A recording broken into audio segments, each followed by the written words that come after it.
Corona virus से फैली हुई महामारी जिसके प्रबंधन में देश के हर विभाग अपने अपने तौर तरीके से कार्य कर रहे हैं।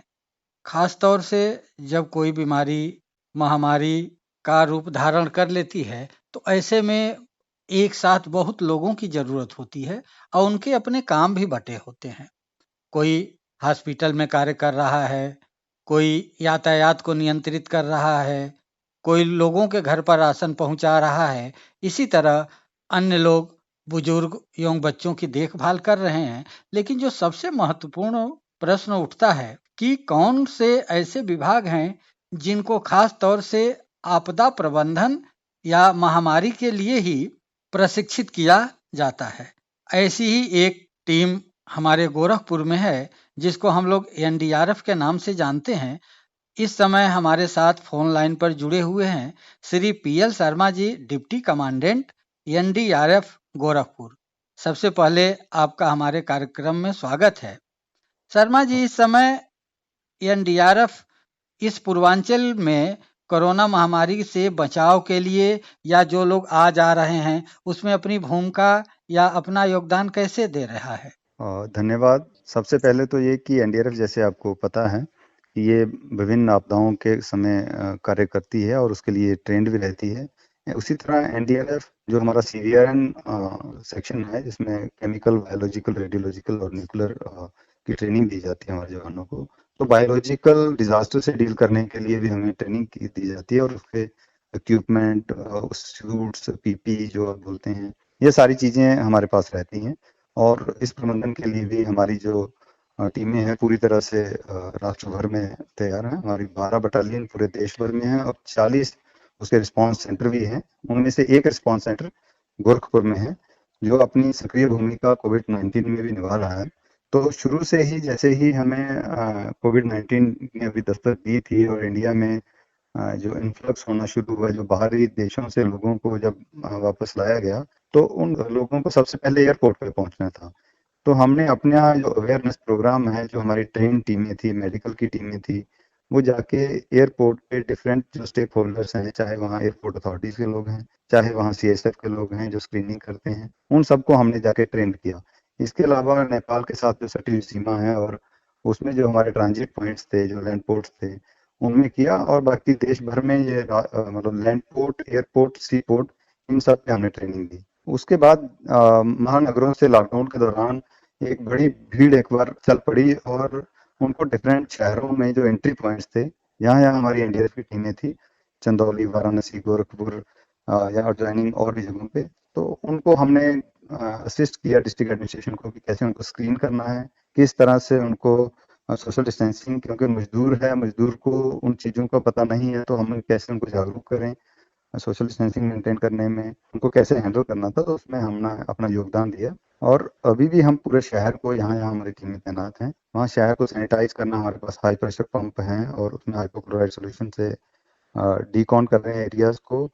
और अभी जो स्पेशल ट्रेनें चली हैं उसमें भी हमारी टीमें लगी हुई हैं और जिला प्रशासन को हम मदद दे रहे हैं कि कैसे सोशल डिस्टेंसिंग मेंटेन करनी, कैसे लोगों को खड़ा करना है, लाउड हेलर से रेलवे स्टेशन को सैनिटाइज करना है और लोगों को किस तरह से हम सुरक्षित तरीके से उनके गंतव्य स्थानों में भेजने के में एक योगदान दे रहे हैं। खास तौर से अगर हम शहरी एरिया की बात करें तो इसमें मकाने हैं, दुकानें हैं, बड़े बड़े मॉल हैं, तो इसके अंदर भी या सड़कों को भी सैनिटाइज या जो गाड़ियां हैं यातायात प्रबंधन में भी आप लोगों का कोई योगदान हो रहा है? जी हाँ, हमने शहर को एक स्टेज वाइज बांट रखा है कि सबसे पहले हम जो सेंसिटिव पॉइंट्स हैं, यहाँ लोगों का आना जाना ज्यादा रहता है। ऐसे कार्यालय यहाँ लोगों ने जाना ही है, महत्वपूर्ण है और लोगों का आना जाना है, वो है ऑफिस हैं, एटीएम है, बैंक्स हैं। फर्स्ट फेज में हमने उन सबको डिकॉन किया।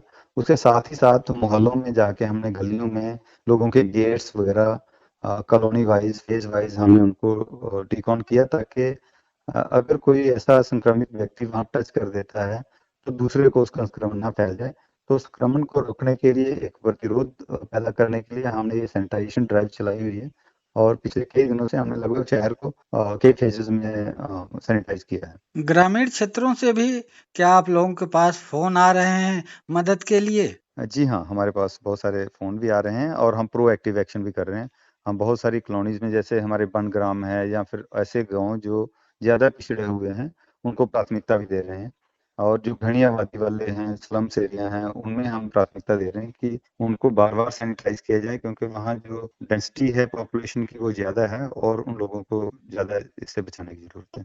आपके पास किस तरह की मशीन है? क्योंकि शहरों में या गाँव में बहुत सघन बस्तियाँ हैं, उसके अंदर तक आपकी पहुँच कैसे हो पाती है? जी हाँ, बहुत महत्वपूर्ण क्वेश्चन किया है कि ज़्यादातर जो देश भर में या हर जगह बड़े शहरों में सारा हो रहा है वो फायर ब्रिगेड की बड़ी गाड़ियों से या फिर नगर निगम या म्युनिसिपल जो कॉर्पोरेशंस हैं उनकी बड़ी गाड़ियों से सैनिटाइज़ कर रहे थे। तो हमने इसके लिए एक छोटी गाड़ी है जिनॉन, वो बहुत छोटी है, वो संकरी गलियों में जा सकती है और उसके अलावा हमारे पास ऐसे पंप भी हैं जो पीठ पे कैरी किए जा सकते हैं। तो हम घनी बस्ती में या छोटी गली में जाने के लिए सक्षम हो पा रहे हैं। तो ये हमारा एक एडवांटेज पॉइंट था, जिसकी वजह से हम ज़्यादातर लोगों को पहुँचने में सफल रहे हैं।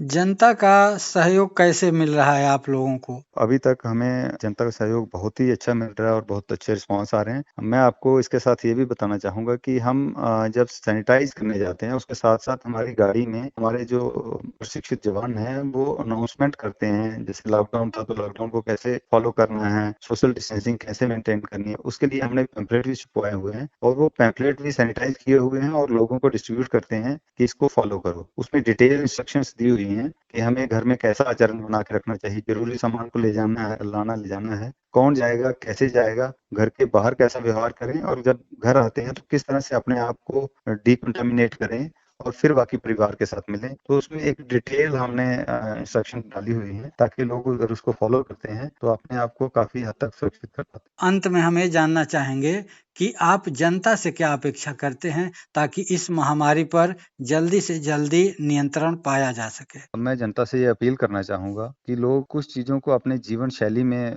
अपने आचरण में सँभालें, जैसे सोशल डिस्टेंसिंग, हैंड वॉशिंग और सोशल डिस्टेंसिंग ना सिर्फ़ व्यक्ति की, मैन और मटीरियल दोनों की। जो हमारे घर में मटीरियल आता है, उसको हमने उसी तरह से डील करना है कि उसमें कर्म है ताकि कोई भी चांस ना लिया जा सके और लोग संयम बना के रखें और इन चीज़ों को मास्क लगा के रखें, आई प्रोटेक्शन लगा के रखें। हो सकता है तो सर का जो कपड़ा है, उसको ढक के चलें और आके उसको डिकॉन कर दें, उसको कुछ समय के लिए अलग करके रख दें। दूध लेते हैं, कोई चीज़ घर में आती है, उस सारी चीज़ों को थोड़ी देर के लिए अलग हट के रखते हैं। दूध तो उबल जाएगा और बॉयल करके वो एक ऐसे टेम्परेचर पे चला जाएगा कि वायरस ना रहने का संभावना है। लेकिन बाकी जैसे सब्ज़ी वगैरह लेते हैं तो कुछ घंटे उसको रख दें। मीठा सोडा का पानी में उसको कुछ देर घोल लें और उसके बाद उसको सब्ज़ी को बाहर निकाल के यूज़ कर लें। तो इस तरह से बाकी चीज़ें भी जो हैं, हम कपड़ा लाते हैं और कोई सामान लाते हैं, उसको 24 घंटे के लिए कम से कम किसी एक आइसोलेशन प्लेस पे रख दें और बाद में उसको यूज़ करें। और लोग जो भी इंस्ट्रक्शन है टीवी के माध्यम से या रेडियो के माध्यम से, जो भी हमारे मीडिया है, जो चीज़ें प्रचार कर रहे हैं सरकार की तरफ से, तो उन चीज़ों को फॉलो करें और हम खुद भी सुरक्षित रहें, बाकी वालों को सुरक्षित रखें। Shri PL Sharma, deputy commandant NDRF Gorakhpur,